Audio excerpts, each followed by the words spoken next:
anything. Obliterated. That's the right word. Destroyed. Demolished. Add more words into the vocabulary because I don't know what Geek Fam did to Alter Ego.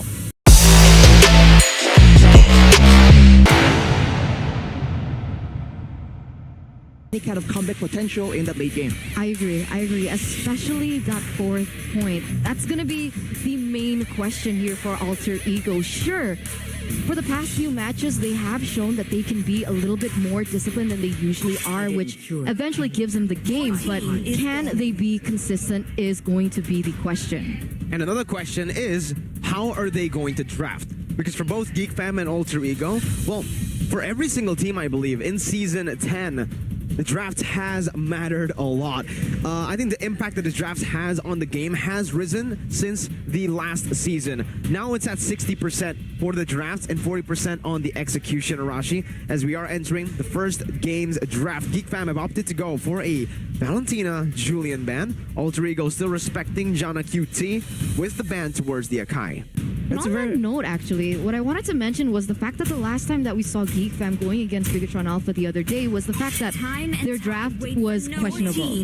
I think it's great that they're going for these experimental picks using two unconventional heroes in that mid lane, but once again, they need to be able to prioritize the important things when it comes down to the rotations in that early game, because Geek Fam like to play the early. They like to go for those aggressive plays, and without that, it gets them a bit too behind when it comes down to it. But now we can see Alter Ego already banning out that Beatrix, who, if I'm not mistaken, is still sitting at that 100%. So a lot of respect already by Alter Ego, as Geek Fam will respond with a Natalia ban. Natalia respect ban for the side Geek Fam. And as Rico mentioned, the drafting phase is so much more important now, because when teams get so high level, when the execution becomes very, very close between all these teams, then every single advantage they can get will matter that much more. So the drafting phase is absolutely critical in deciding how the games are going to go. And the 1-1's been left open, Arashi. Speaking of critical, Chidera's signature pick, the hero that gave RRQ so many problems in that first leg when they met, is going to be picked up instantly. But we also have a comment from Rect. Speaking of the Geek's Indonesian players, they still have a mental block because they're from Geek. That's why the other teams easily come back against Geek. Ooh. So hinting at a mental situation here from Rex. Again, we've mentioned how the mental aspect is almost as important as the actual execution, the physical aspect on stage in the games.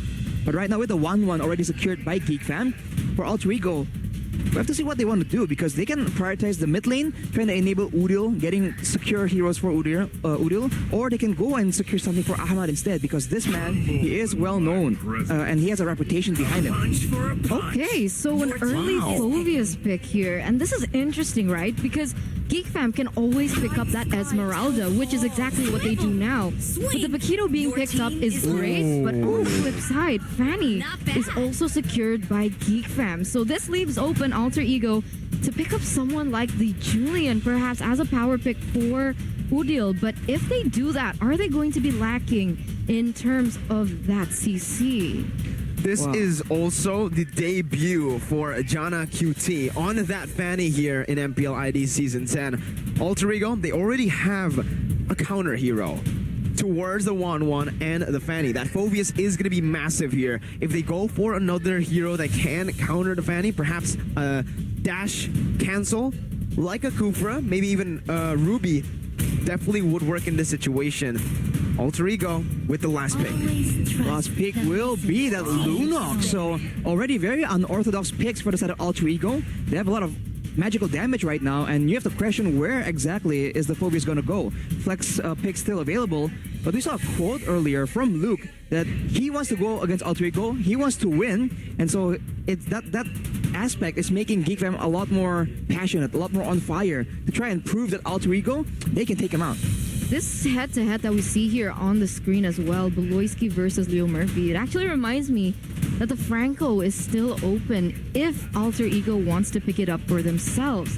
So coming into the second phase, I wonder if Geek Fam is going to be banning that away, as Alter Ego Esports now with the first ban here in the second phase, they're going to eliminate the high ground potential that the Eve can have, realizing that the Lunox and the Paquito might struggle going against the CC and the slow that the real world manipulation can deal. Alter Ego is definitely going for a more dive-orientated team composition, and having a Yves on the opposing team will be very annoying to deal with, despite having a lot of crowd control. So they wisely try and ban out the Yves, but there's still a lot of high ground options available for Geek Fam, depending on what they try, how they want to play the game themselves, because they have a very healthy amount of dive themselves. I think for both teams, what is important is securing a good source of crowd control, because when both teams clash against each other, the crowd control will be decisive in determining who actually comes out on top. The Southeast Asian champion Nats, though, Arashi, has something to say about this Alter Ego lineup, saying it's very powerful with Pi and Selly Boy in it. Obviously, now with Ahmad joining in the fray, this is the Season 6 Alter Ego that everyone feared back in the day. And there's also a fun fact when we're talking about Alter Ego. Lunox is a flex pick. Usually when we see a Lunox, it will only go to the mid lane. But with Ahmad here, I do believe that the Lunox can be played in the gold lane as well. Lunox is also one of Udil's signature heroes since the Kage era, back when he was in Onyx MPLID Season 3. He was an absolute menace. Again, just as a reminder, that Onyx team did not drop a single match in the entire season. We have seen Udil being a very adept Lunox player. Given the right circumstances, tanks and squishy members alike are not safe from his burst damage. So going with the Paquito as well, there's a lot of burst and a lot of pick-up potential from Alter Ego. And with that Ruby pick, they have a chance to stop 1-1 and stop Fanny. And if they get stunned, that is a lot of damage coming their way. But the response from Geek Fam, Grok as well as a Selena.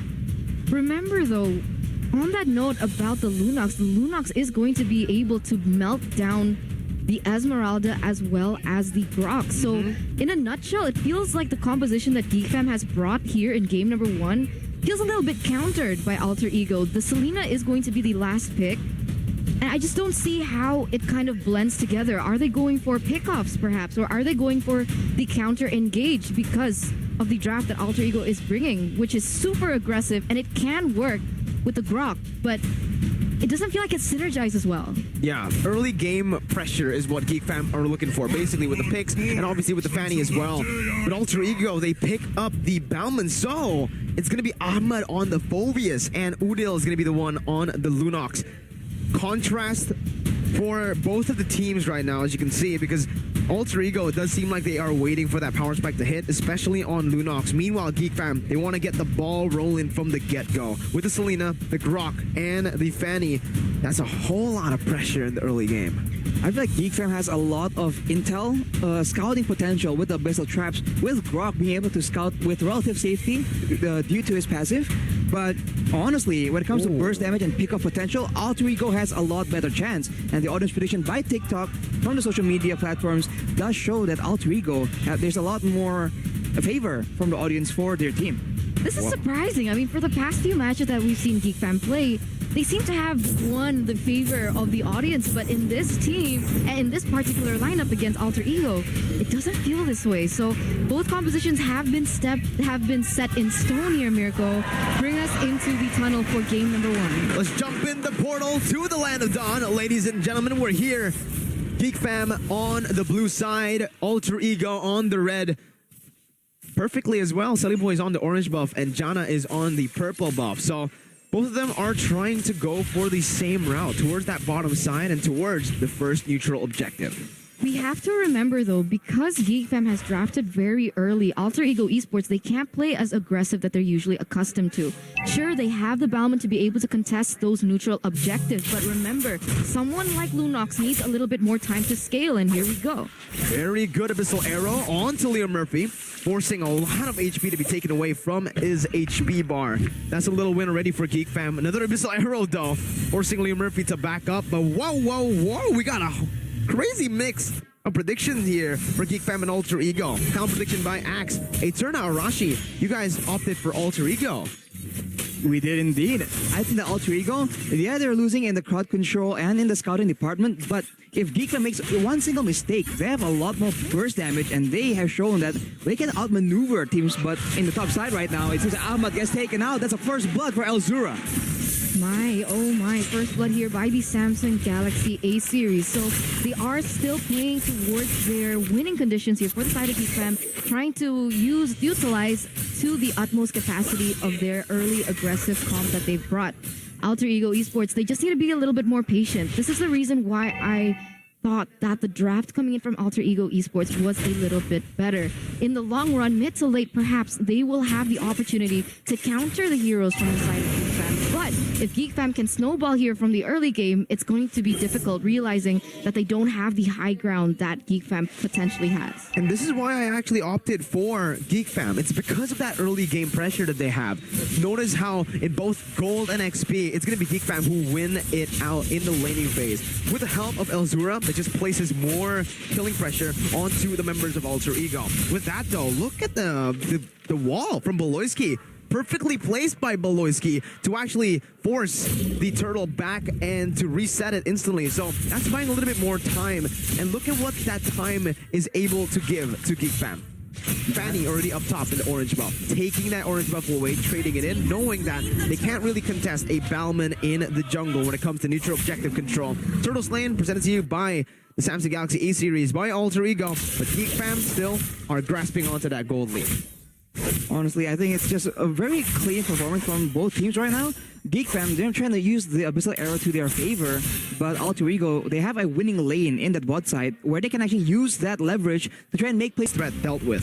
They also already have an Esmeralda that can just stick to, wow, as I say it, you can just stick to the Phobius. Meanwhile, on the bottom side, the Paquito Pi was probably very low against the Esmeralda, and Jana QT was able to capitalize with his high and dry emblem, instantly picking that kill up for himself. Geek Fam leading 2-0 as we jump into the game 30 minutes in. Arashi, emblems. Well, for emblems, Demon Slayer on the hands of Selly Boy, that will allow him to actually contest the objectives, the neutral objectives a lot earlier. But Jana, he goes for the high and dry as well. So he actually goes for a lot more dueling potential. But we'll have to see if Alter Ego even separates enough for him to actually make use of that emblem. Depending on how they play it out, Geek Fam can use macro play to force Alter Ego into those situations instead. Right now though, Elzura is doing a lot of good jobs, a lot of good ganks, being able to roam around the map, because in the mid side, Baloyski is really assisting him in the wave clear department. That is one of the main weaknesses of Isolina, and Geek Fam is amending it very, very well. Yeah, and they're also they're doing it very well. They're responding to that play very well from Alter Ego. They try to go for the purple buff. Geek Fam instantly position themselves aggressively. Esmeralda as well, rotating towards that purple buff so that they can actually enable that purple buff take. But in the bottom side, it does feel like Pi really can't get any minutes in the game, as he's going to get taken down for the second time this series, this game, 4 minutes in. Geek Fam, they seem to know the strengths of Alter Ego Esports. One thing that we've mentioned before is Leo Murphy used to be the initiator. Now he feels like a bit more cover for someone like Udil as well as Selly Boy, who likes to play those aggressive roles. But usually Pi is the one initiating the fights, and Geek Fam are doing a great job of shutting him down. Look at the placement right now. Look at the members of the side of Geek Fam. They're pressuring him so hard and even zoning him away. Yeah, bottom side, Jana forced to back off. Luke can back off as well. Both of the members disengaging pretty well, and they got a lot of good damage onto that tier 1 turret. So I do think it's still worth it for Geek Fam. Alter Ego winning in a neutral objective game, but with that 1,000 gold lead, Arashi, it does seem like Geek Fam are able to get more items in the early stage. Ujana already has a bit of heptasy, so a lot of more burst damage. Speaking of that though, on the top side, this 2v1 engagement by our Ahmad against Kadira and Elzura. Yeah, the crossbow attack, and this is the reason why I said it multiple times. Phobius, when you put him in lane with the 1-1, isn't a counter towards that 1-1. Leo Murphy gonna get chunked to a half HP. Selly Boy has the ultimate lethal counter popped in, but it's actually gonna be Jana who actually secures the purple buff away. Leo Murphy trying to run away, flickering out. Another mistake coming in from Alter Ego as Geek Fam push their lead now 5-0. 2,300 gold lead as well, and there was one point where Geek Fam, each of their members were ahead in terms of that EXP and level as well. So now Alter Ego Esports, they're kind of caught in a weird situation. They want to be able to stave off the pressure, but so far they haven't been able to. You could see that even the damage coming in from Lunox is not there just yet, as Geek Fam look for another gank here in the bottom lane. Pi able to dodge away from the wild charge for the knockout strike, but the damage comes in from Jana, who's very fast on those cables. Good play by Pi though. He's able to get out and clear the waves. That was very, very close. Literally using the mechanics to get out by 1 HP. Geek Fam is taking full advantage of that mid lane pressure, and Alter Ego, they're having trouble keeping up. But now, mid side, again, another big dive from Geek Fam. Leo Murphy able to defend for now, able to disengage with that I'm offended, but Jana comes in once again, picking up his 4th kill in the game. His Fanny has been so efficient, man. His roams, the rotations on the map have been quick, but it's all in the right time. And very aggressive as well, seeing as that's the choice of emblem that he took. High and dry on a Fanny right now, as they are going to be able to get this neutral objective uncontested. Man, Alzura is really good with the Selena. Every time Alter Ego Esports want to go in, open up vision even, it's just it gets denied away.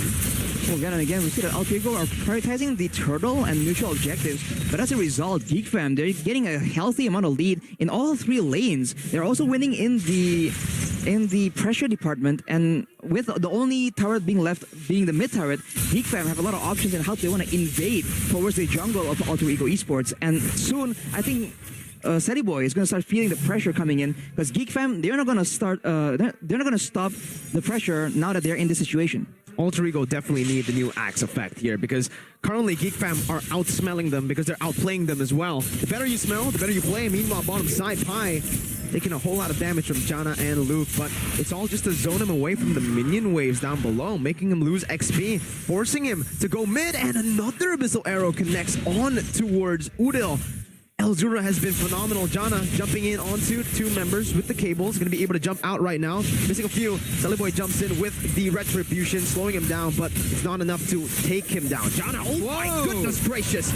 Jumps back in, forces the Brilliance to come off, and in that top side, you're not going to be able to do much here. You have the Demonic Force, but with the crossbow attack, with Chadera staying in place, that Demonic Force will not be able to be propped up.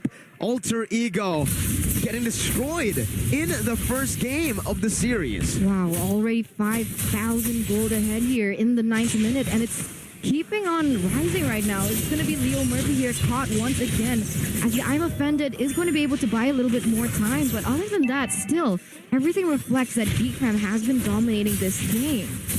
Although we need to respect Geek Fam a bit more, because we've seen that Alter Ego, a lot of the members have been trying to make things happen 1v2 with a numbers disadvantage, especially against a composition so aggressive in the early game. You cannot allow Geek Fam to get any kind of edge in these early stages, because they're gonna maintain control. You're right. I mean, so far, Alter Ego Esports, they haven't really found an answer to the aggression that Geek Fam has brought to the table. You saw that the Divine Blade was already secured by Udil, but without the proper setup, it's going to be difficult to deal out the damage. Noticing that Lunox has a really short range, so even if they want to rely on her for that damage, it's going to be difficult. Elzura as well, finding another Abyssal Arrow onto Sully Boy. And while we're on the point of Sully Boy, dude, all right, Elzura, I said it, right? When Elzura was highlighted, I wanted to talk about his Selena, but what was highlighted was his Yve. Anyways, though, Sully Boy definitely not on his comfort hero. We've seen the Balman once. He lost that game, Arashi. Right. I mean, Sully Boy, his identity is playing those assassins, and we have seen that he is able to secure a lot of neutral objectives, but when it comes down to it, he is not able to make any of the flashier plays, and as a result, he just isn't reaching his full potential, and he is very low right now. So many resources by Geek Fam spent onto Sully Boy, and there's nothing Alter Ego can really do. They can't even force a punish at this point. They're losing turrets left and right. All tier 2 is almost taken down here. Just the mid lane tier 2 left to take down for Geek Fam. The siege has been phenomenal as another Abyssal Arrow comes down. Always with the wild charge, and the crossbow tank comes through. Ahmad taken down as a double kill, picked up by Chadera. It's absolute dominance, 9-0. I've never seen Alter Ego dominate like this, and look at Jana absolutely demolishing that back line with his cables. Leo Murphy still able to buy some time as Luke jumps in deep into that base. Jana looking for the base right now with the rest of the team as well. Jana might be able to give the kill away, but it's a 10-0 first game. 1-0. What the heck? How many minutes was that? It's got to be less than 15. I think That it was so quick. It's about 13 to 14 minutes, and Geek Fam, we talked about how they have to play discipline. They can't let the opposing team get a comeback, and that is exactly what they did. They didn't allow Alter Ego any moment any opportunities. And Alter Ego, they tried their best to try and find something, but especially because Leo Murphy is on a hero that's less aggressive, like a Ruby, they just were unable to find anything. Obliterated. That's the right word. Destroyed. Demolished. Add more words into the vocabulary because I don't know what Geek Fam did to Alter Ego. Remember, this Alter Ego was able to force Onyx ID to 3 games. That was insane. I guess Geek Fam have realized a few things that Alter Ego Esports likes to bring. The way that they play. They like to play around Pi. Pi was shut down. Beloyski was able to get a lot of initiations with that Brock. I mean, that last wall and the wall charge as well was so beautifully placed. It took 2 members down from the side of Alter Ego. And because they drafted a little late, it was very difficult to stave off the pressure that Geek Fam had in that early game where they just snowballed. Jana QT's Fanny, Geek wins 10-0 in game 1. So in his debut, Jana QT was pretty good on that Fanny. It is pretty good, man. I mean, you can't argue with the results. He's able to burst down the members again and again, and he was relatively safe. There wasn't a moment in the game where he almost gets taken out or, he got lucky, essentially. He just played calm, calculated, and honestly, I just feel like they're a few steps ahead of Alter Ego. Alter Ego is constantly stuck trying to react to Geek Fam's plays, and they're always one step behind. They lose objectives, they take fights with a man disadvantage. Geek Fam just had full control, and they were more strategic in their approach toward the team, as aggressive as Alter Ego. I think this game is just the proper game to actually look at when it comes to drafting, right? Geek Fam, not only did they draft a good composition, but they also drafted towards comfort. Grok to Beloyski, even though we haven't seen the Grok a lot in MPLID Season 10. But for the opposite team, for Alter Ego, it was the complete opposite, Arashi and Aeterna. We saw no comfort heroes. Ahmad on a Phoveus, I've never seen that. It's very rare that we get to see that. Usually plays Yuzong when it does go for the fighters. Selly Boy on a non-assassin hero, on a utility jungler. Selly Boy. They prioritize prio heroes, meta heroes over comfort, and they got 0 kills. Exactly. I think they were trying to adapt too much, and we talk about comfort heroes here for Alter Ego. Udil is on the Lunox and Pi is on the Pakiro, but in the grand scheme of things, when Udil takes time to actually scale up into the late game, when Pi is constantly ganked and shut down due to the pressure from the rest of the other lanes, the other positions, it's just a completely different story. Sully Boy and Leo Murphy, I think, are the main members that were kind of lost because Alter Ego were getting the objectives, but what were they giving up in exchange for that? That is the main question. Geek Fam was trading those early objectives that you can argue maybe don't matter as much and using that to actually get more lane dominance. And with that lane dominance, they have more pressure, and eventually the pressure just turns into those neutral objectives anyway. So Geek Fam seems to have a more fluid, a more intuitive game plan that seems to work really well in the beginning of the game all the way to the late game. It's just strange to see. Because, again, Alter Ego, they're the team that you expect to actually dominate that early game. Geek Fam, though, with this composition, that's why I went for Geek Fam in the town prediction. Yep, just all winning lanes across the board. Alter Ego don't really have any response to it, and you can see Chidera just had a fun time up there in the gold lane. I've said this many times, Rashi, but I'm going to emphasize it even more. Phoveus does not counter the 1-1 in a pure 1v1 in lane. If the Phoveus scales differently in the XP lane, going up against a different hero, once he meets the 1-1, when he has level 4, yes, he can. He can counter the 1-1. But if you place the Phoveus from level 1 to 3 against the 1-1, what are you going to do? I honestly think that there was a possibility that with a bit of ganks, right, Ahmad can actually dominate that gold lane. We saw several close calls for Kadira going up against Ahmad, even 1v2. But overall, it was all still part of Geek Fam's calculations, knowing that they have the man advantage, knowing that Beloyski is there to tip the scales in favor of Kadira. They just execute on that, and he is going to be the MVP for game number 1 by the Samsung Galaxy A series. And if you look at the post-game stats earlier, Alter Ego had 0 damage done to turrets, man. That is pretty sad. Yeah, 904 GPM on the side of Kadira as well. As for now, we're going to take a look at the MVP highlights, which is basically what Mirko mentioned, right? This is the laning phase that happened, and you can see that Kadira just really popped off. Right, he actually does a lot of damage, and he's able to outplay using the crossbow of Tang again and again, but it doesn't seem like he's ever in any threat. This is the fight earlier where Alter Ego goes into the jungle after losing pressure at the turtle, so it's just very uncharacteristic, and we saw several times Kadera getting low, but Ahmad is constantly fighting these battles 1v2, and he cannot do that because Geek Fam, everything is just going according to their calculations. And then towards the end, with that pressure, Valoisky is able to find Alter Ego, catch them off guard with that knock-up, and then afterwards, knowing that they have a lot more early game, they don't want to risk it, they don't want to waste any time, they just take that game away from Alter Ego. That will be the end of it. And that last call